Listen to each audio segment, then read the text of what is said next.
Good morning, friends. How are you, wherever you are in the world?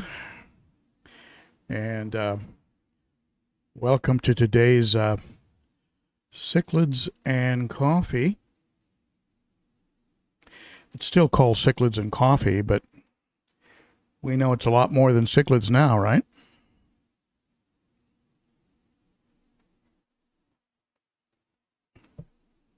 Let's get a sound and AV check from my friends out there. Let me know how it sounds, how it looks. Let me check it on my end. Does it sound and look okay, everybody? Let me know in the comments, and I'll know that we're good to go.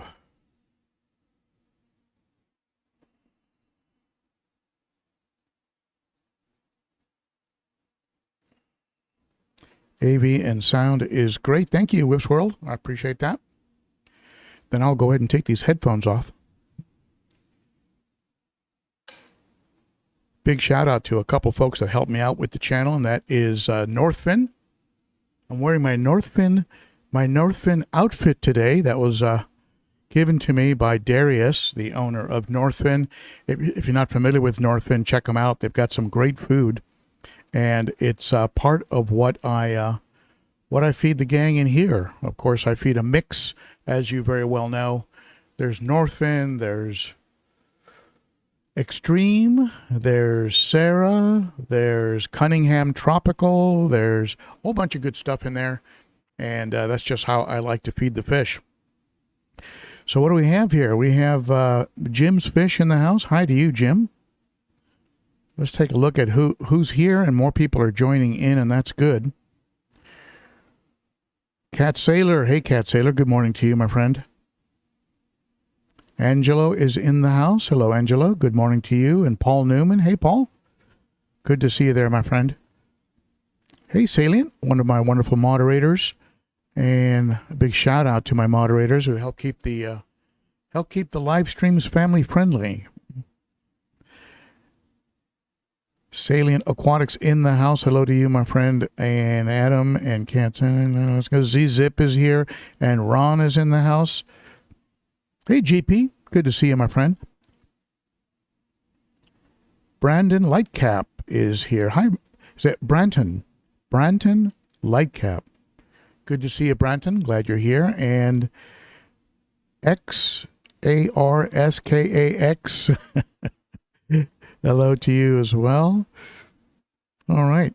Hey, Whip. Whip in the house. DV is here, and so is 212. And I can't even read the rest. 5x5. Good to see you. Hey, Jerry. Good to see you, Jerry. All right. People are jumping on. I like it. Chief 915. I'm glad you're here. Welcome to the live stream, to the Garage Gang. Anthony Byrne in the house. Always watch. Thanks. From Liverpool. Wow. Well, of course, Liverpool, the city that gave us my favorite all-time band, TA420. Michael. Hey, Michael. Michael's here. All right. Well, more folks are getting on, and that is good. We have a decent topic. I have some notes. Love my notes. Help me stay on track.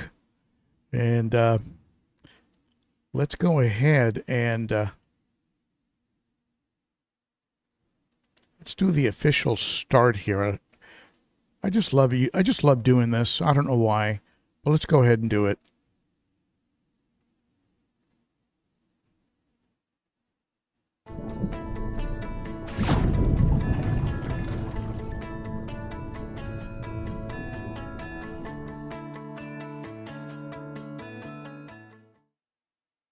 There it is. It's official. So welcome, everyone. And very quick shout out to a couple folks, and we'll go ahead and get on to today's topic, which has to do with that horrible situation that some of us have had to deal with, which is the complete tank crash. And I'd be lying if I pretended that I haven't had a tank crash. I have. I think anyone who's been keeping fish for a decent amount of time has had a crash at some point. And some of you, maybe not. Some of you have been maybe extra lucky, extra careful, extra smart. So some very quick shout outs, first of all, to some of the folks that help out. And let's start with Josh Cunningham Tropicals. Be sure to check him out. Some of the cichlids behind me here are from Josh. My beautiful Congo tetras that I'm looking at are from Josh. He provides quality fish, very hardy fish, I've noticed. And you have a discount code you can use, 15% off on fish with ben.o.15 and 10% off on dry goods with ben.o.10.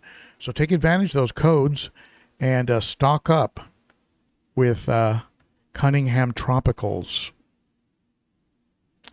Also, a big shout out. There's a couple new Patreons, and this is my group of monthly supporters, the Real Garage Gang, and Matthew Foster, Sue Ann, and thank you very much for becoming monthly supporters. Starts for as little as $3 a month. The details are in the description, and it really, really helps out and helps me to save up for my annual pilgrimage to Aquashella. Even though I might be shifting over to the ACA meeting in Cincinnati. Boy, did that look like fun, but we'll see. We'll see where that ends up. If you want to pick up some swag, some t-shirts and mugs and stuff like that, check out my Teespring store. I've got a whole variety of stuff, and I think I might be creating some new products and maybe someday even have a hat. But the hat I ended up creating, I didn't like the prototype, but I'm going to make a new one. But check out the Teespring store. There's some cool stuff there. And what else? Who else? I mean, I already did a shout out to my wonderful moderators. Best moderators on YouTube.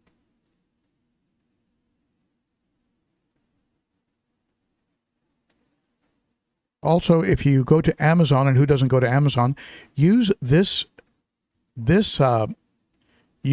Use this link here to get to Amazon, and it'll just get you to my store. But then you can jump out to anything you want from there.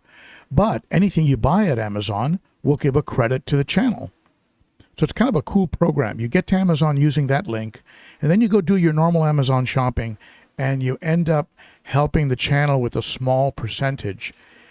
It's a very small percentage. Doesn't change your prices at all. Your prices stay the same.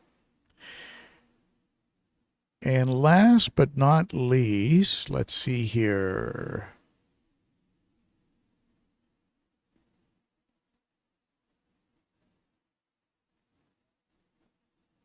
Here we go. I want to do one last shout out to my friends over at the co-op who helped me out with everything from freeze-dried foods to filter pads and other things. And they've just been, they send me some extremes sometimes. They've been very, very good to me. So thank you, Corey, Zenzo, and the gang, Candy, and everybody else over at Aquarium Co-op. Thank you for the ongoing support. And that's it. We will now be commercial free. So what do you think about that? All right. So the fish behind me are doing pretty well, by the way. No problems, no crazy violence. Of course, when I say that on a video, you'll probably see some lip locking. It's pretty amazing how that happens. It's almost like I jinx it. I am having a problem with one of the albino acaras. He's not doing well. He's under the weather. He's in a quarantine tank with a little bit of salt treatment. There is a reason why I bought 5.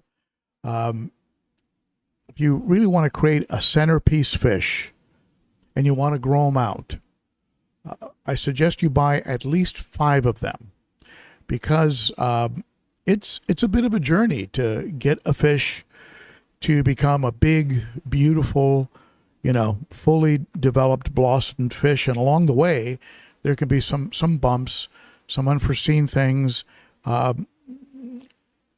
just a wide spectrum of things that can go wrong. But with 5 or 6, you're pretty sure to end up with one hearty, beautiful centerpiece that you can then move to a show tank. But just a tip, and I'm seeing sort of the result of that right now with one of them under the weather. Hopefully he'll respond to the salt. He doesn't have any outward signs of disease. Maybe he's a subdominant male and was being bullied. If that's the case, then he should bounce back in quarantine in the hospital tank. But I'm keeping a close eye on him. But there are 4 others that look pretty spectacular. Those, of course, I picked up from Dan's Fish. Very legitimate outfit. Today's mug brought to you by Aquarium Co-op. This is like a big soup mug, something you'd take camping with you. So, all right.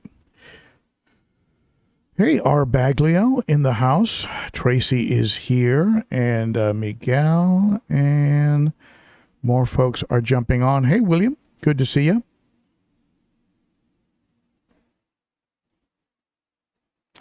The meeting in Cincinnati, William, is the American Cichlid Association. I'm sorry, it sounded like AI. It's ACA, American Cichlid Association, and they have an annual meeting in Cincinnati. And it has more than just cichlids, but it's a little bit more intimate. It's not quite as ginormous as an aquashella, so you can establish, just in my opinion, you can establish better relationships. You can spend more time with people, and it's just a little bit quieter than a big aquashella. No knock on aquashella, it's amazing. But let's say someone like myself who currently is not into corals. Well, I would say a third of aquashella is coral. Coral frags and all kinds of stuff like that, which are beautiful and I love to look at, but is not really like my niche, if you will. So, but at any rate, just something I'm thinking about, because I like to do one trip a year, and as you know, these trips between travel, meals, lodging, everything else could be about $1,000. And they do give me some video content, but that's why things like Patreon help out, because I start building some funds there to take those kinds of trips. So again, thank you to those of you who are Patreon members, and also thanks to all of you who watch and subscribe and give it a thumbs up. Even those that don't subscribe, who just lurk, all of that's okay. It helps the channel and it's very appreciated. So, Wally's Freshwater Aquatics is in the house.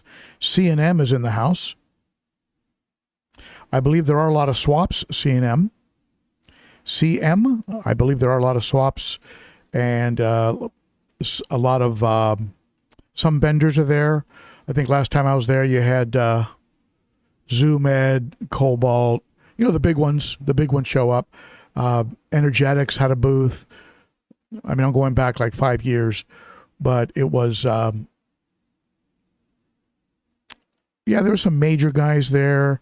Some fish providers were there, and some of the big Florida fish farms were there. So anyway, and there's competitions, like people bring in and they'll enter like a Midas, or a green tear, or, they'll have competitions for different kinds of species, and, they'll give out ribbons. And anyway, it's a smaller, more intimate meeting. It's bigger now than it was the first time I went, but it's, I would say it's about maybe a third of the size of Aquashella, and maybe a third of but I hope to go. I missed the one this year. I think it was a few weeks ago. But just check American Cichlid Association. I think it might be .org. ACA might be .org. Maybe one of the moderators can check on the web page and share it.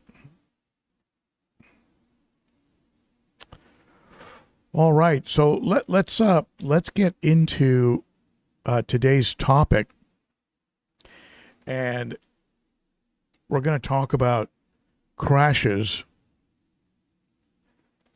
And I want you folks to go ahead and comment as we go along. I'll put my notes here so I make sure I don't miss one. But there's a lot of reasons, there are a lot of common reasons why you can get a complete and total aquarium crash. And it's one of those things where, unfortunately, it will often knock a person out of the hobby. So in some cases, even with a YouTuber, you might not even hear about it because it's something that of course folks very often are not anxious to talk about. I mean, some YouTubers will, and certainly when I've had my difficulties, I've brought it up. But very often you'll see a YouTuber just disappear. Well, what happened to them? Well, they had a complete crash. Everything's gone. All of their unboxing videos, all their fish, it's all gone. And so, you know, it's a difficult video to make. And in some cases they just decide, you know what, I've had enough, and they're gone. So very often you don't even hear about complete tank crashes, but they do happen. Peter Pacana, am I pronouncing that right? From the Philippines. Hello, Peter, and thank you for joining me all the way from the Philippines to Nashville, Tennessee. So the first and probably most common reason for a tank crash is a die-off of the beneficial bacteria. So that usually will come about because somebody was, and you've heard me talk about this before, right? Somebody was overzealous. They were too thorough in the cleaning of their aquarium. They did a deep vacuuming. They pulled out decor and scrubbed it down. They cleaned up the inside panels. They took out, you know, if they have artificial decor like plants, or they took it out, they scrubbed it down. They scrubbed down the rocks. They swapped out the filter media, and boy, oh boy, for about 24 hours, that tank looked beautiful. And then the die-offs start.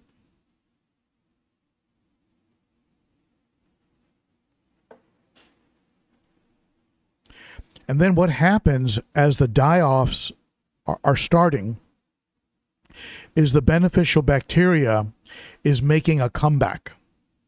So you're providing ammonia, a lot of ammonia, right? It's the waste of the fish, the food, the feeding.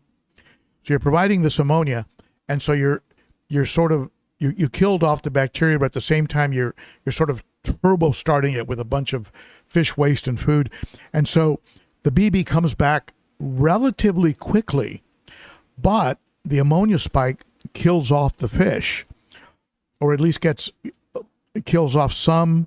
The more hardier ones might survive, and you're scratching your head. You don't know what's going on. You're hitting the tank with Prime or Fritz Complete or whatever you use, and maybe even you do another water change, which would be even worse, right? Because now you're interrupting the sort of cycle again. But then you finally get around to doing a water test, and then by then the beneficial bacteria has sort of caught up, and your test results come out okay. You go, I don't get it. I've got zero ammonia, zero nitrite. My nitrates are around 25. And then you send me an email. Ben, all my fish are dying. I don't get it. it's a very confusing situation. The ammonia spike doesn't have to be that long to severely stress and kill off your fish. And you'll see them gasping. You'll see them with clamped fins. You'll see them hanging around the bottom. You'll see them not going after food. You'll see them inactive, maybe colored down a little bit. And then it starts to catch up. You do a water test. You send me an email. My water parameters are perfect.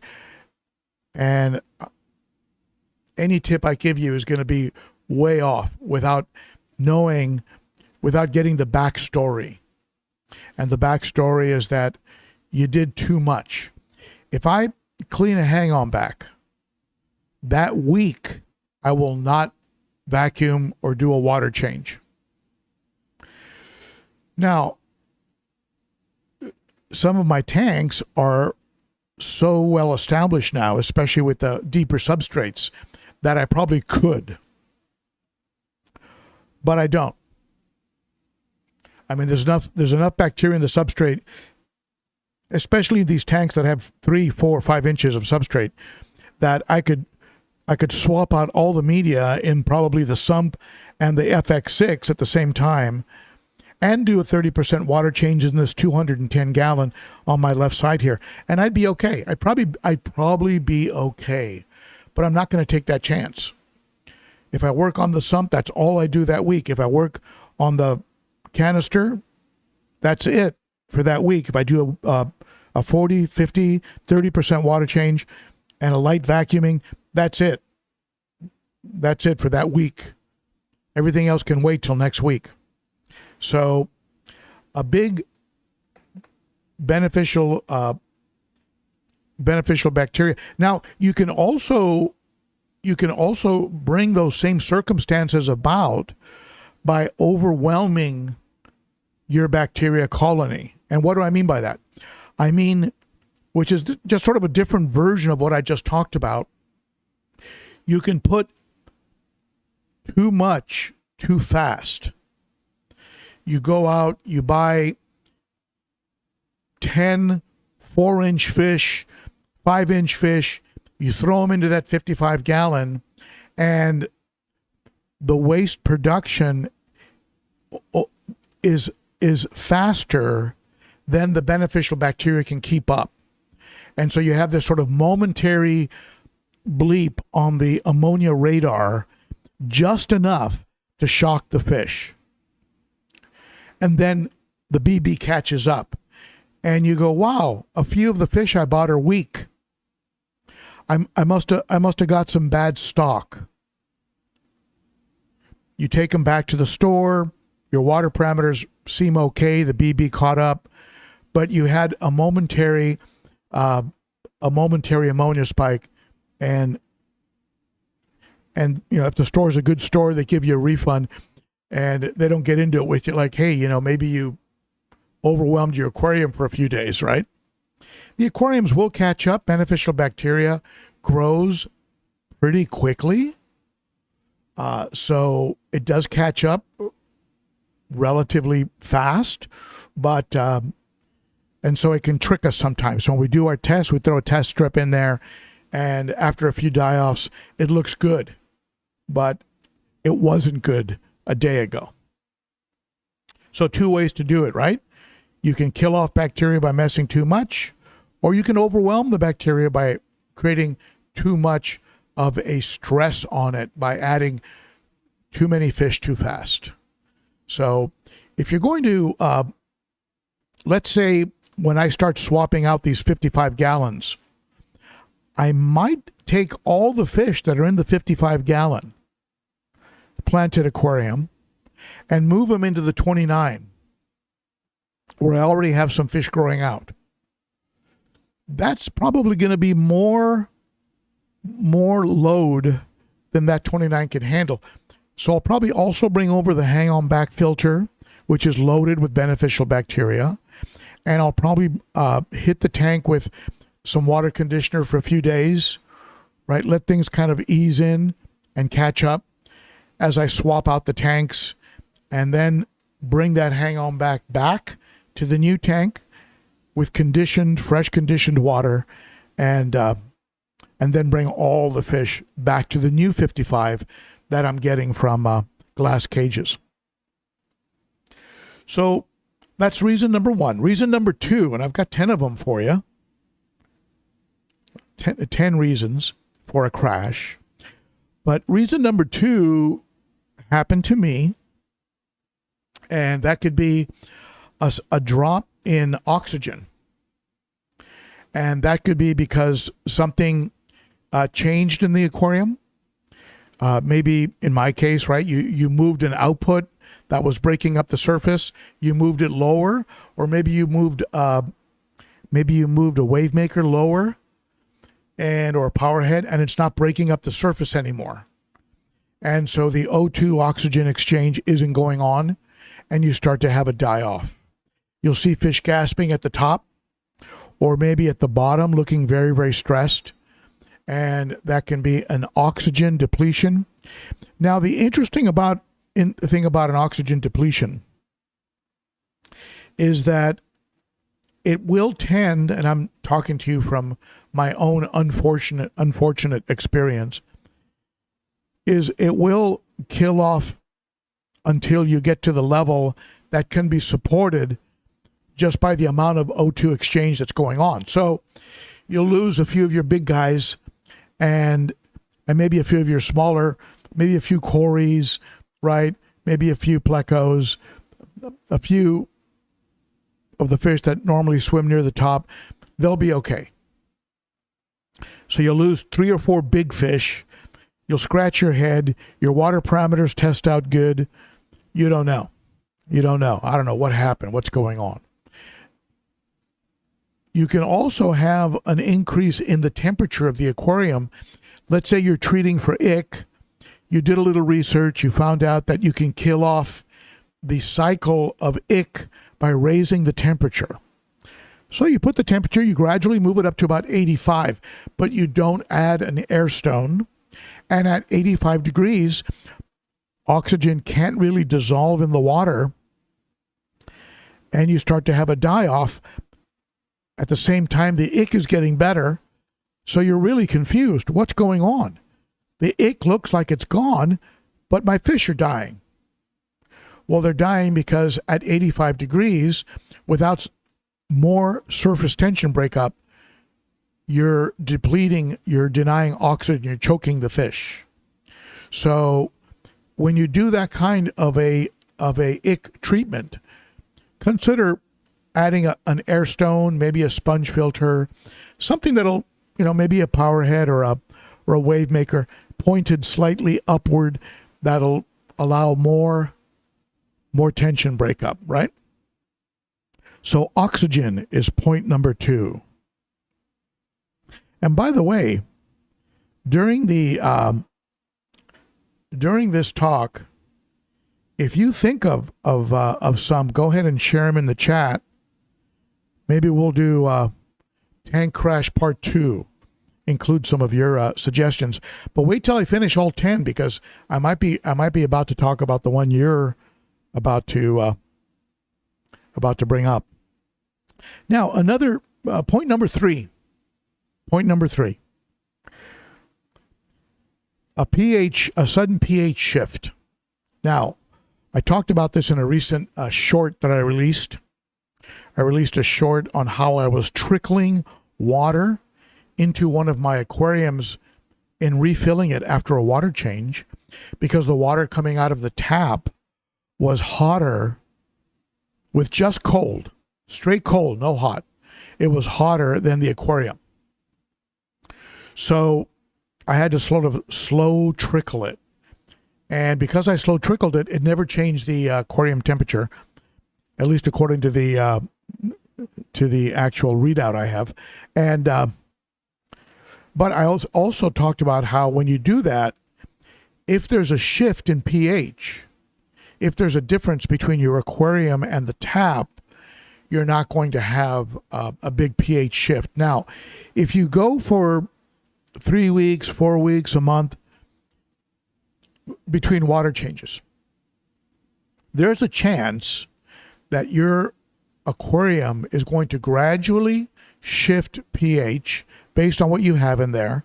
if you have like buffering substrate or things of that nature. Maybe a lot of wood can impact it, limestone, things of this nature.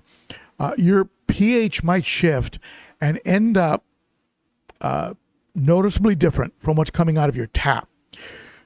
Maybe something occurred at the water treatment plant and there was a shift in pH there. I don't, it could be for a variety of reasons. But if you do a 80% water change and then blast that water in there and the pH change is significant, 1 point is significant, right? It's called a logarithmic scale. pH 6 is increased 100 times at pH 7. So it's a logarithmic, right? 8 is 100 and then another 100, right? At 8. So it goes up very dramatically per point. So you can shock your fish, and a pH shock is actually more shocking than a temperature shift. It's more dangerous than a temperature shift. So at any rate, trickling the water back or a slow fill up isn't a bad idea under any circumstances, but certainly when you're replacing 150 gallons like back here, a slow trickle will take you most of the day. So there's a trade-off, there's a balance. Now, another angle on pH shift is bringing fish from the local aquarium shop,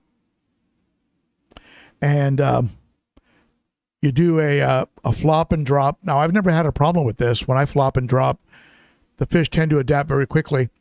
But there are some fish that are more pH sensitive. I've heard corals are that way. I've heard stingrays can be that way. Certainly discus. You might want to consider a drip acclimation, where you do a very slow drip of the aquarium water into the bag that you brought the fish home, or that the fish arrived in, or the coral arrived in. Do a slow drip acclimation over the course of about a half hour to an hour with the bag open, and then drop the fish in. Of course, that slow drip will also temperature match. My normal new fish addition is open the bag, pour it out through a net into a bucket, take that net with the fish in it, and dump them into the aquarium after I've done a temperature match. In other words, after I've floated the bag for 15 minutes to a half hour. But you can also have a pH shift problem with new fish, which will not give you a tank crash. It'll just give you a very stressed or dead new fish. Another reason number 4 for a complete tank crash is some pollutant or some extreme factor coming out of your tap. Every now and then, it's a good idea to test your tap. And in areas where the water goes through, your water district does a lot of heavy flushing and maintenance, like in big municipalities. I think Nashville would qualify, LA, right? Chicago, New York, San Francisco, places that, Dallas, Houston, where there might be some kind of a big flush and sterilization and treatment. And there are ways of getting onto those websites and finding out if they're doing something like that, and then maybe putting off your water change for a week or two. But testing your tap, making sure that that a 10-time dose of chloramine, ammonia or chlorine isn't coming in through the tap, or something crazy. Now, some people will say, well, I'm on a well, so I don't really worry about that. But I've had people who are on wells tell me that there was some runoff from some local farm that was adding nitrogen to the crops. Somehow it got into the well, And where normally they would add water and not even treat it because it's just very pure, pristine well water, they'll have a die-off. So not a bad idea every now and then to test your tap. Not a bad idea.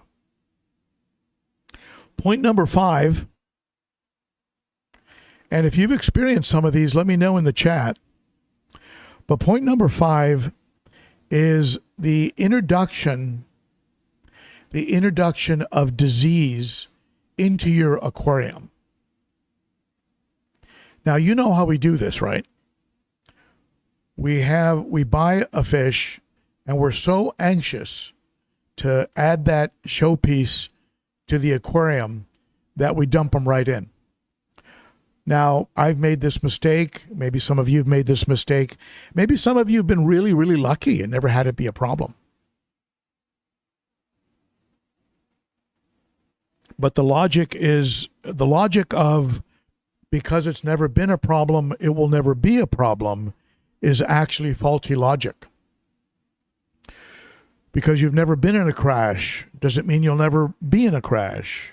Not necessarily. It does mean you've been lucky and smart, and probably the probability is very low based on insurance actuary tables, right? You're probably less likely, but it doesn't mean entirely that you're not going to run across an idiot, right? So because it hasn't happened doesn't mean it's not going to. Better to err on the side of caution and introduce some type of a quarantine protocol. It can be a little Rubbermaid container, right? It doesn't have to be a full-blown tank. I have some hospital tanks here, but you don't have to have hospital tanks. You can have an average size Rubbermaid that you can put a little sponge filter into, a heater if it's cold. So it doesn't have to be anything fancy. I've rushed quarantine and paid the price, lost half my stock with Colomaris, so I speak from experience. But introduction of disease is very bad. A corollary, a side comment to that, is not having on hand meds. Again, because it hasn't happened, should you be the Boy Scout or the Girl Scout and be prepared, or just keep your fingers crossed? So I say be prepared, have some meds on hand, some Metro, maybe some Paraclens, maybe some General Cure, some ick medication, certainly some salt, right? Some aquarium salt. As the first attack, I always use aquarium salt. So have some meds on hand because, it's 11 p.m. Saturday night. You notice something really bad. You don't have meds. You don't live near a big box store that's open on Sunday. You've got a rough. You're gonna have an advanced case of whatever it is that you're seeing by Monday morning or by the time you can get your hands on something. So yeah, have some General Cure, some Paraclens, some salt, some Ick Attack or some Ick X or something like that. Have some of that on hand and that'll help. Point number 6. I've beaten this point to death. And you're probably tired of hearing about it, but a heater malfunction. I recently, I had a die-off in my 29-gallon. I went away on a trip, came back, everything was dead. Beautiful little starry night, coolie loaches. Anyway, I don't even want to talk about it, but they were all dead. And a heater, I believe, spiked.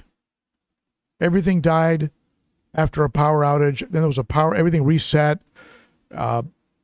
Anyway, it was, and it was preventable by just following my own advice, which I have it set up this way now, but it's one of those classic examples of how fish keepers fix things.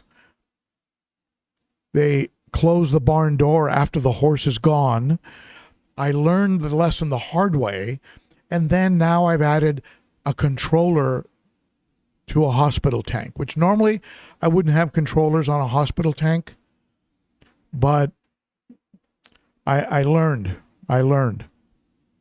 So consider controllers. All controllers do is shut off your heater plugs into the controller. Your controller is the power source for the heater. The controller is plugged in to your socket and shuts the power off when the controller sensor detects that you've reached the desired temperature. It shuts the power off to the heater. So even if you have a defective heater with a fused together thermostat that is trying to get up to 92 degrees, like that old cobalt that I threw out, that Ecotherm that killed a beautiful red-spotted gold severum I had in quarantine. But even if that happens, it's okay. The controller will shut off the power, and the heater will never have a chance to boil your fish. So heater malfunctions, another reason for a complete crash, as I went through not that long ago. Now, something some of us don't think about, if you have a very well-stocked tank, with a lot of decor, you can have a fish die behind something, and you don't notice. There's so many fish and the fish is gone. There's a thing called the law of the omitted, which is very often the last thing we ever notice is what's missing. What changed and what's been removed, what's missing, very often that's not noticed. This is why it's good to keep a record of what you've got, what you've been doing, right? But so you go back and look at the record and go, oh, wait a minute. Where is that electric blue Ochart? And then you realize that electric blue Ochart has been stuck between two rocks or stuck behind your 3D background and producing ammonia as they slowly rot behind the decor.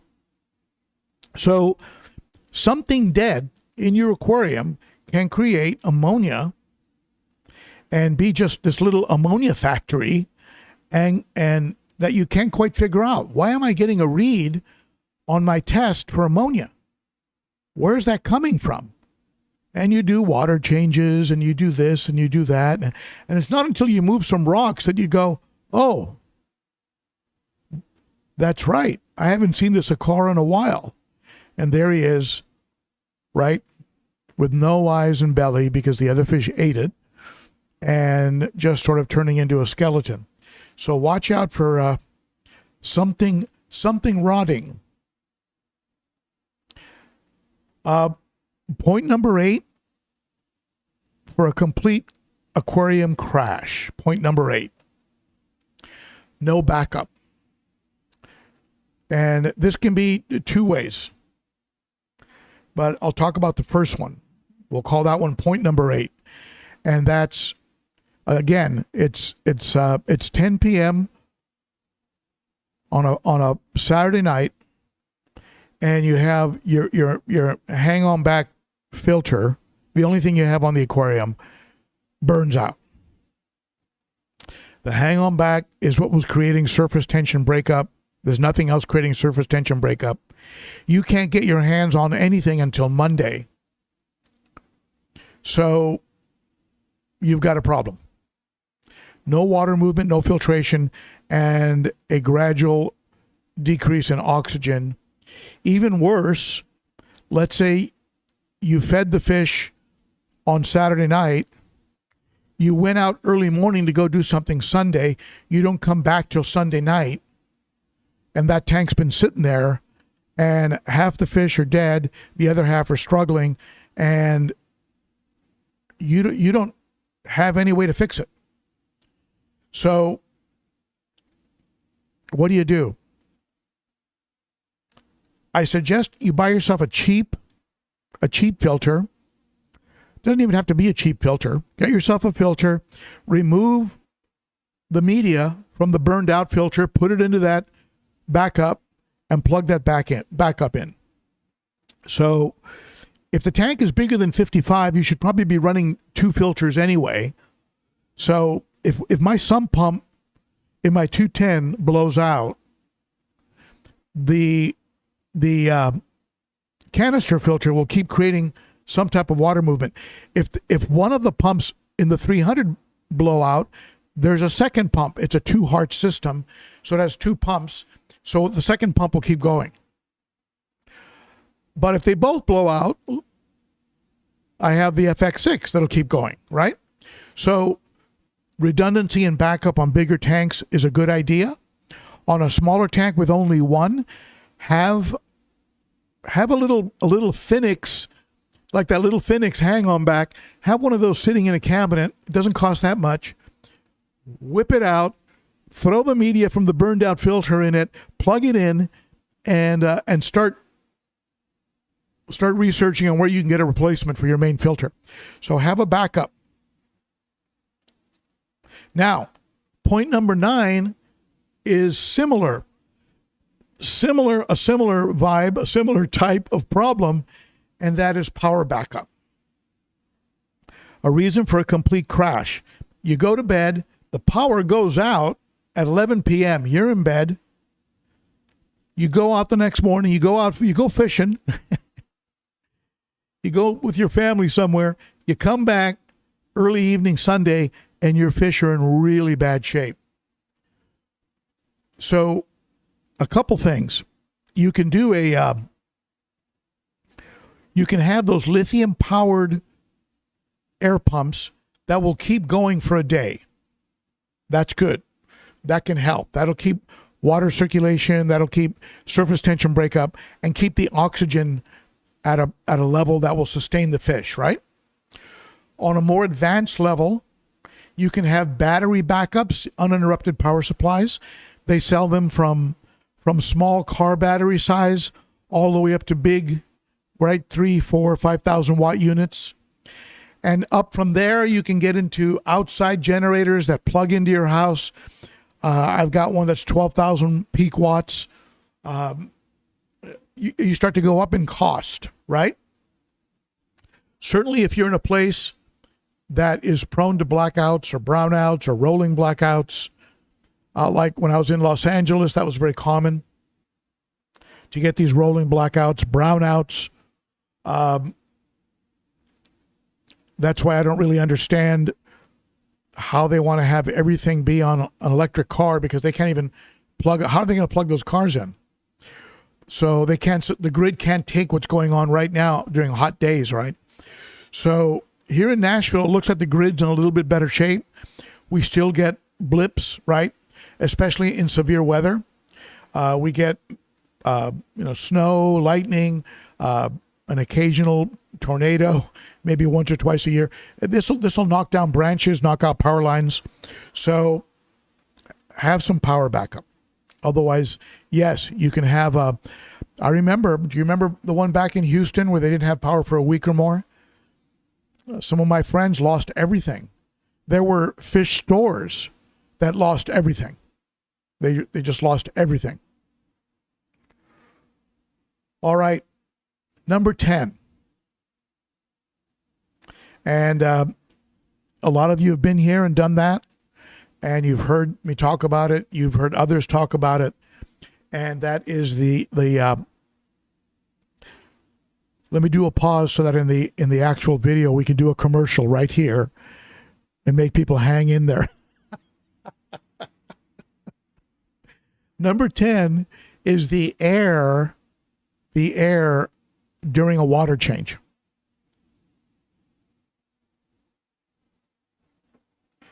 What kind of airs? You forgot to condition the water. You didn't temperature match. Or maybe you temperature matched, but you live in a house where when someone else uses water, it affects temperature. So someone jumped in the shower, someone started the dishwasher, the washing machine, and your your 78-degree water went down to 68 or whatever. So an error during a water change, and boy, have I gotten emails over the years. Ben, I just did a water change. My fish are dying. And very often they don't remember. They don't recall. They think they did everything right. They missed a step. Something came in from the tap. There was a change in the water coming in. Maybe a pH shift. Maybe a variety of the things I've talked about already. But a mistake. Forgot to condition is the most common one. Temperature or pH shift will probably be the second most common. And so that can create a crash and a full die-off. And someone saying, I think I'm taking a break from the hobby for a while. And you see a tank on Craigslist. So those are my 10. Do you have any that you want to add to this list? Let's go ahead and open it up. Let's open it up to discussion. And you can tell me, do you have any that you want to add to the list? Let me take a look here at the chat.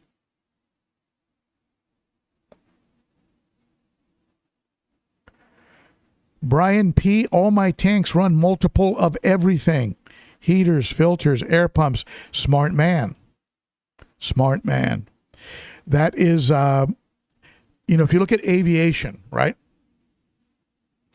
Look at things that have a very steep, things that have no learning curve. They're just fatal. There's no learning curve. You just die.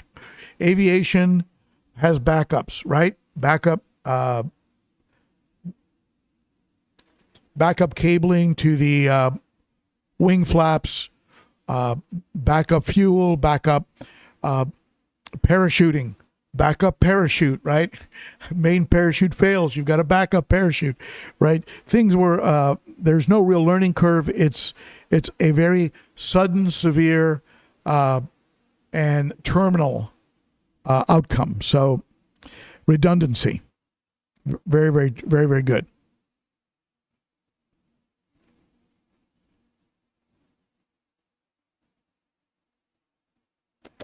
So let's see here. Brian P. uses smart power strips. I've been thinking about adding some of those. Discus North agreed Kali is in trouble. It's if they really do hit their targets with EVs, the grid will not be able to support it. Plus, you add in a few Santa Ana windstorms, some severe weather, a couple fires, and you've got some real problems there. So, Discus, no, I've got a used generator. Yeah, you can find this stuff. You can find this stuff on Craigslist, and the generator I have is a 50 amp, has a 50 amp plug-in. It can run the whole house. I mean, naturally, I would. We wouldn't use the electric stove. We wouldn't run the electric dryer, washer. We'd keep it kind of low key. But it has, I had to add a receptacle to the side of the house so I could plug it in. And you have to buy some kind of an enclosure because you don't want your generator sitting outside in severe weather, right? It's not meant to be rained on.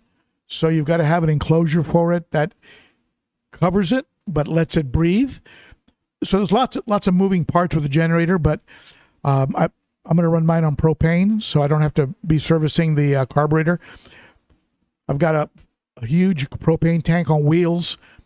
That's a monster and requires a lot of work to get filled up, but it'll run it for like 12 hours.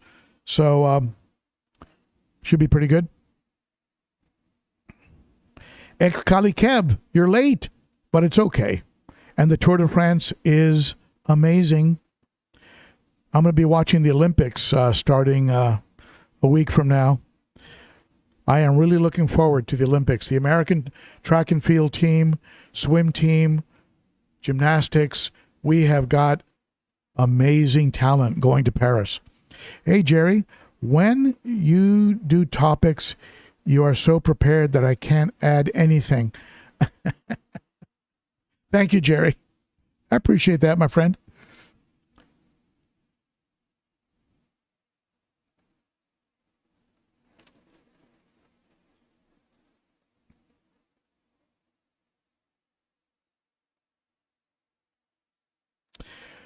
Brian P. also says that during water changes, I make sure I have plenty of water movement. I actually, depending on the size of the water change, if I can keep the filters going. Now, sumps you can't keep going because I have overflows. The overflows are at the top, right? Where the water goes into to go to the sump. So I can't have the sump running. But if I can keep the canisters running during the water change, I will. The wave makers are low enough in the aquarium so I can bring the water level way down and have the wave makers running. So that's not a bad idea.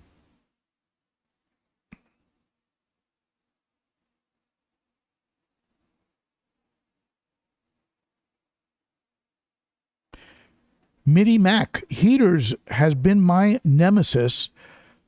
I've been changing over to CC she say now whenever I need a new one. Yep. They have a lot of built-in technology. They operate off of an app. Apparently they have controller technology built in. So there you go.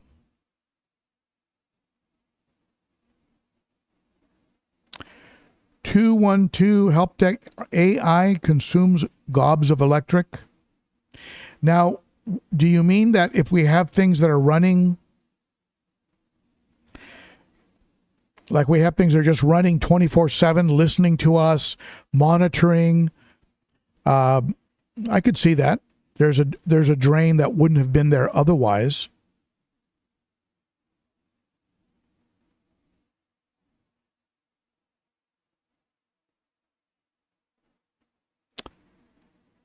Discus North, I find keeping a pre-treated, heated water reservoir, it helps me to avoid tap fill complications.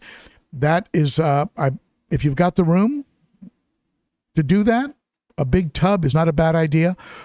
Keep in mind, though, that some people will do that with the idea that ammonia and things like that, chlorine will gas off, but chloramine will not gas off.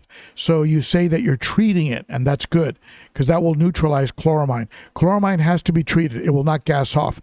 Back in the day, you could lay water out, like let's say you could do a water change tomorrow. Okay, let me fill up a few buckets tonight. By tomorrow morning, that water's fine. You can use that water. It's gassed off.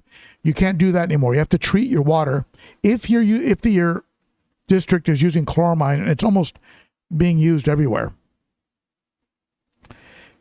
North Finn in the house. Do you like the outfit? I'm sure you do. I've got the hat and shirt. Now, is that Darius? I hope to talk with you someday and maybe do that updated interview.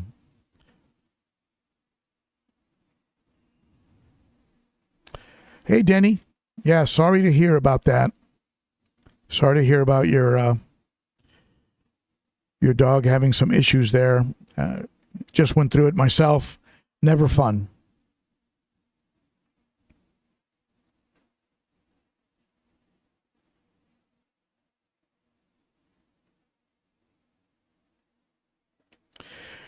Yeah, Whip Swirl, I think that's a good idea.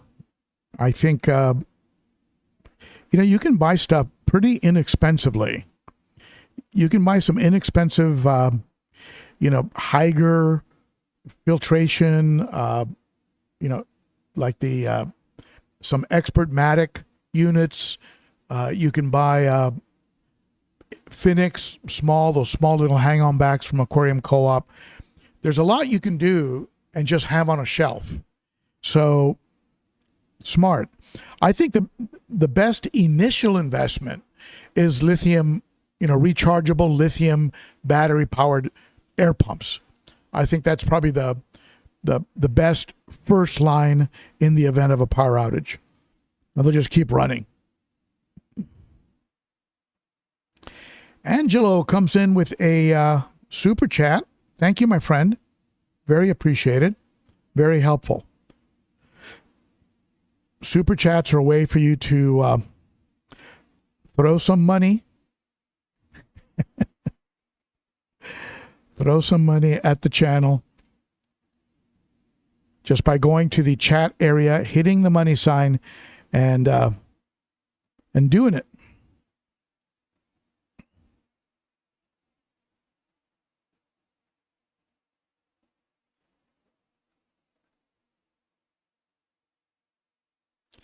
Adam, yeah, or Angelo, yes.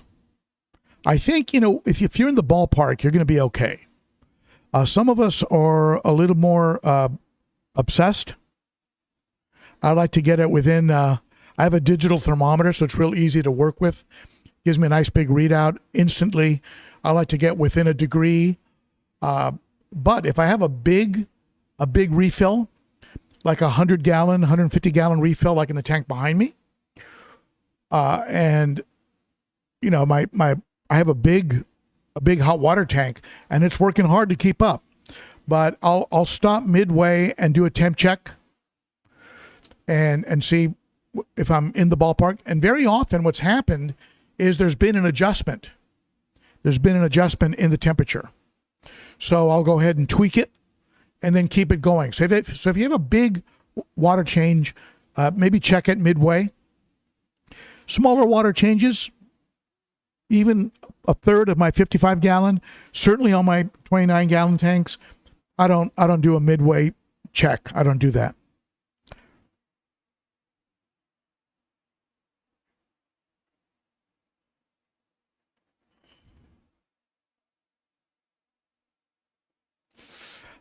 Brian P, I think I have 2 battery-powered air pumps on each of my larger tanks, and I believe I have one on the 90 with 2 outlets. One outlet, and I have one on each of my smaller tanks.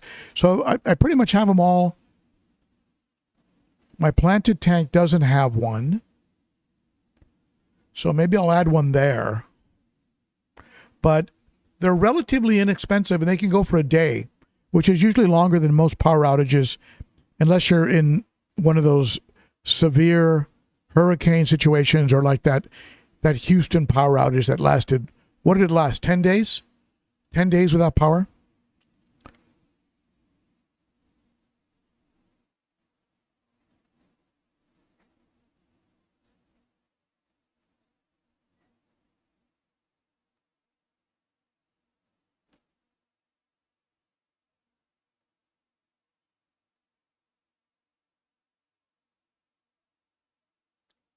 I am looking at the chat. It looks like depth charge. Oh, love these names. For those of you not familiar, a depth charge, I believe, is what is launched by a vessel to try and knock out a submarine. So, depth charge. Not something you'd use in your aquarium. But yeah, that's good. Bunch of battery backups. Brian P, is anybody using a smart controller?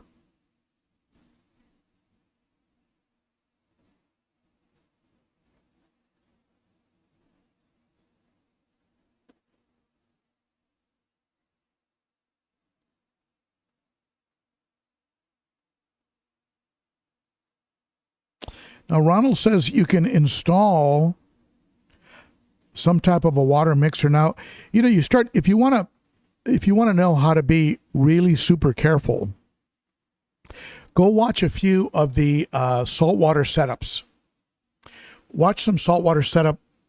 Look at the bulk reef supply video series, and they have.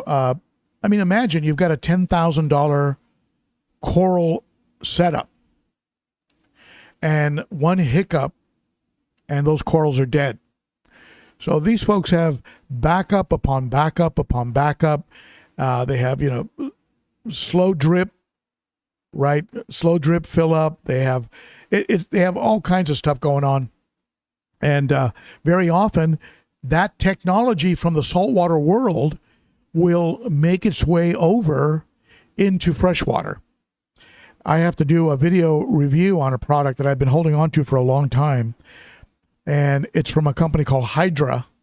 And they create phone app units, controlled units that can go into each of your aquariums, and they'll tell you nitrates, ammonia, temp, equipment failures, everything you want to know from anywhere in the world. You look at your phone, it's called a Hydra system. So they sent me one.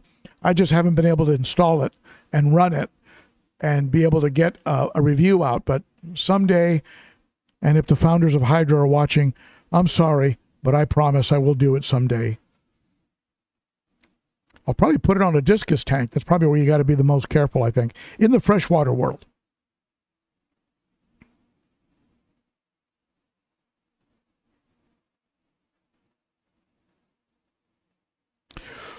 All right. I think we're on the hour. If there were other super chats, I didn't see them. Let me scan the chat here. I want to thank super chatters. Those really help. And a big shout out to all of you who have subscribed and who give it a thumbs up and who watch my other videos. I don't really have any videos set up for this weekend, but I will put some together. So I can't give you a preview, but I will come up with something. If there's any topics you'd like to see, certainly let me know in the chat. I'm going to be doing a water change on some of my smaller tanks. What's going on in here. Maybe I'll do a video of the fish room, kind of clue you in on what's happening on each tank, and my old lap of the fish room, if you'd like to see that. So it's a company, a relatively new company. I think they call themselves Hydra, and it's a bit of a complicated unit that has some delicate sensors in each of the aquariums. And I'll pull that box out and share it with you at some point. I'm watching the Red Tear completely redecorate the aquarium he's in, including pushing very large caves across the bottom of the tank. He is a massive redecorator. You would never have planted plants in the substrate with a fish like that. I've got now 2 completely bare spots. It's just amazing to watch. I'll show it to you on the fish room update. So there you go. Thank you, everybody, for showing up today. You are the best, and I will see you next week. I'm thinking about going to an every other week live stream, only because of the granddaughter time, but we'll see. You tell me what you think about that. Should I go to every other week? I did a little survey over at the Patreon page. I asked my Patreon members about it. Tell me what you think. Should we go to every other week? Should we keep it every week? Should I change it? Maybe go weeknights? I know we already have several folks going weeknights, including John Hudson, Lisa, and Jason and Joanna over at Primetime and KG Tropicals. So not sure if I want to go nights, but we'll see. You tell me. Should I change the day? Should I change the time? Should I go to once or twice a month? You tell me, and we'll keep evolving the channel. All right.